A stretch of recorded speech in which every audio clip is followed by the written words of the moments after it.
Okay, we're gonna start.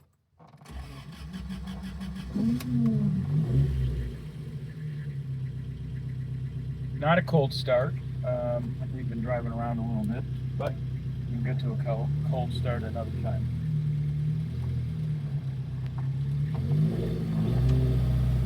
This is Metro Detroit, home of the very straight, for the most part, and poorly maintained roads. So there's not a lot we have a chance to do, but we'll do what we can. This is a 1974 GTV, Alfa Romeo, of course, GTV 2000. When it came to us, from the current owner, it was it was a tired car, but it had good bones. So we completely stripped it, bare metal, repaired all of the rusted areas, dented areas, of course. The body came out very nice. The motor itself is particularly tired, and we initially rebuilt the motor, or intended to rebuild it, but ultimately decided to do something a little different. So we replaced it with a more powerful motor. You can see in the listing what we did. It's actually quite a nice performing motor at this point. I'm slowing down a little bit because we're actually going to come to a curve, so I'm going to take the curve at a somewhat higher speed here.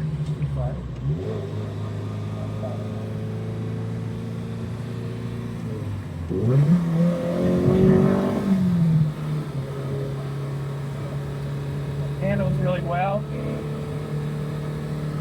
Very much Alfa-like. I hope that's not a cop. We're going to turn around in a second and go back the other way. The car's got a great note, exhaust note. The ANSI exhaust system is really nice. Under normal circumstances, normal driving circumstances, which is not this, it's actually quite quiet. And as you can hopefully notice,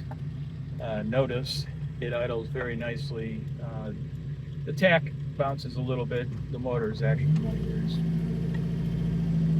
And we have it running around 900 RPM at night at idle. It's a little bit lower than I usually set for a high performance motor with big lumpy cams. But this motor is willing to behave itself with lower RPMs. So that's what we're doing. Otherwise, it's real solid. Like I say, the roads are pretty crappy, and yet I'm going to go into this corner again.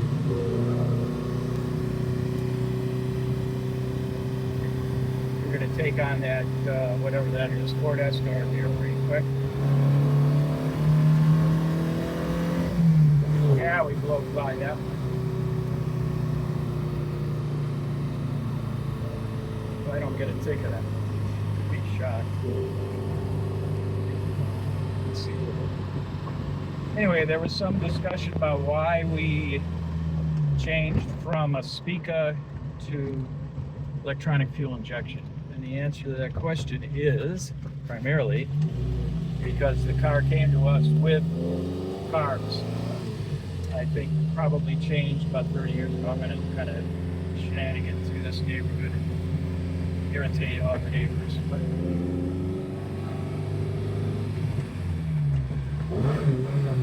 sorry about that.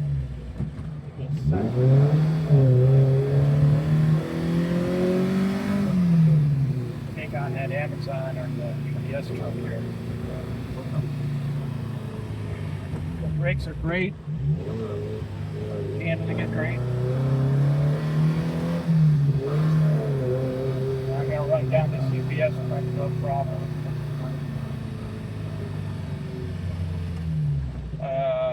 If my photographer can show you, as much as I've been horsing around, this water temperature is rock solid at right at, what is that, 175 I think, or 185. On the other hand, the fuel gauge is bouncing around, but welcome to Alpha World.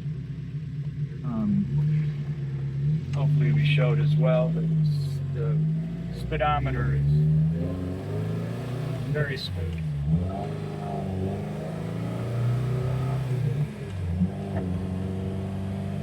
Again, the tach bounces ever so slightly, but it doesn't make any noise, so I don't know if that's a big deal or not.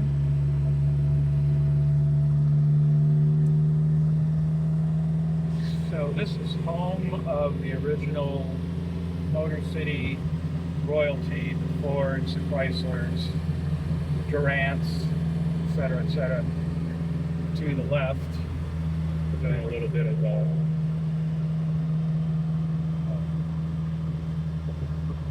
show and tell here. To the left is Lake St. Clair. Down across this a little bit. But this is where Henry Ford would have famously tipped his hat, or said that anytime he sees an elk go by, he tips his hat. So that would have been on this road. Although back in that day, this road was likely a dirt road, so I get the words for it. Anyway, this is beautiful Lake St. Clair. And some beautiful mansions along Lake St. Clair. And someone's having a party over here, I guess. So we're gonna throw it into fifth. And I don't know if the video is telling, but we're cruising at a little under, what is that, around 2,000 RPM, about 38 miles per hour for the speedometer. I haven't checked it to see how accurate it is, but probably within a few. But anyways, the car itself at this speed is very comfortable. A nice exhaust note, not raspy at all. And in fifth gear, you know, it's still got enough to get out of its own way.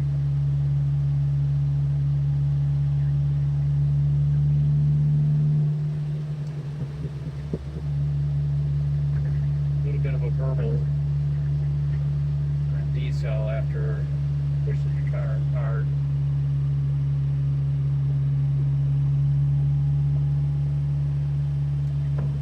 So back in the day, I didn't mention, but when we took that turn, that was actually the Edsel Ford estate. Back in the day,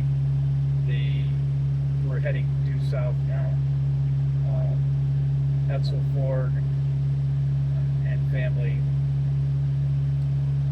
would obviously go to the Ford plants, but at one point they realized, as I say, this used to be a dirt road, so they had the fastest way to get there was by water, so they had a boat that was called the Typhoon, which was, I think, 60 feet long, with a Lycoming V12. It was rather peppy, beautiful all mahogany, but they had a bunch of other ones as well, of course. I'm going to turn around here. We don't want to get into the form. Yes. Okay, yep, right here. Okay, brakes. We're not going to do the traffic. Okay, that's launching in second gear. To the distance there is the Grosse Pointe Yacht Club. This is more of a expose of the city than it is the car. But you can see the roads are pretty straight, boring. Anyway, if any of you all saw the movie Gran Torino, at the very end of that movie was shot in this area. The very end of the movie was a pan back showing the street and the Grosse Pointe Yacht Club in the background.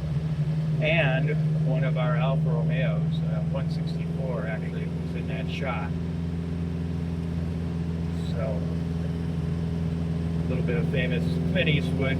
I'm sure he was really excited to have us part of that movie. Still waiting for our residuals.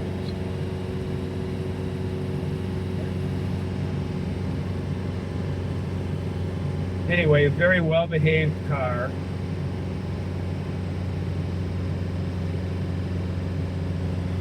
With the fuel injection, this car runs like a modern car. I mean, there's no dead spots. With the lumpy cams, it's a little bit harder to start in the sense that it takes a few revolutions to start rather than a half a revolution if this were a stock motor with EFI or with a well-tuned Spica. Got back to the Spica for a moment. I have the highest respect for Spica motors, but this car didn't come with Spica, and so we felt it made more sense, particularly with the high-performance cams, the high-performance pistons, and the rest of the gear. It made more sense from a flexibility standpoint to go with EFI. It's a max ECU setup we use this quite a bit, and our big twin spark builds as well as these high-performance cores, and right down to bone stock 2-liter 1750 or 1600. I think we'll pull down this side street and do one more launch. Hard brake. Whoops, there go the sunglasses or the glasses. But otherwise, it's no loss there. I'm going to come up to the street.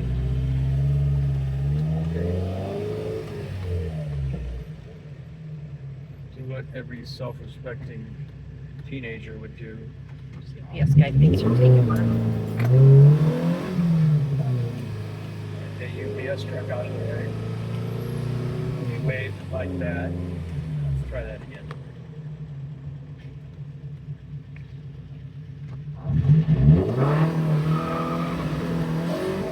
That's a little more like it.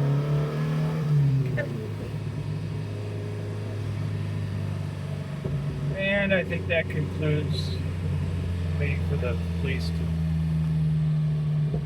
block off the road, throw me in jail.